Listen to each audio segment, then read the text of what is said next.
Isang binata ang bumili ng isang aklat ng pambihirang sining ng pagsasanay sa gilid ng kalsada sa halagang ₱9 at ₱9.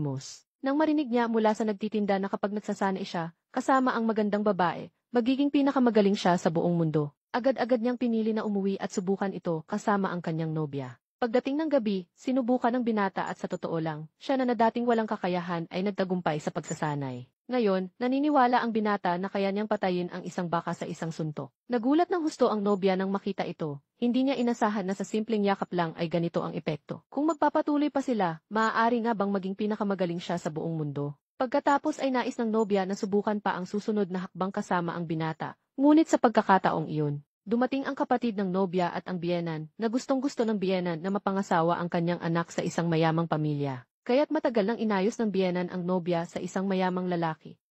Nang makita ng biyenan ang binata sa bahay, agad niya itong hinatak palayo at binalaan na huwag nang lumapit sa kanyang anak na babae. Pagkatapos, pinilit ang nobya na magpalit ng damit para makipagkita sa mayamang lalaki. Matapos sabihin ito, dinala niya ang nobya sa loob ng kwarto. Sa sandaling iyon, ang kwarto ay tanging ang binata at ang kapatid ng nobya na lang ang naroon. Binuksan ng kapatid ng nobya ang bibig at nilait ang binata. Sinabing ang isang katulad ng binata ay hindi karapat-dapat sa kanyang ate. Dapat malaman na ang mayamang lalaki ay isang anak ng isang kilalang pamilyang may mataas na antas at isang malakas na mandirigma. Hindi makakatapat ang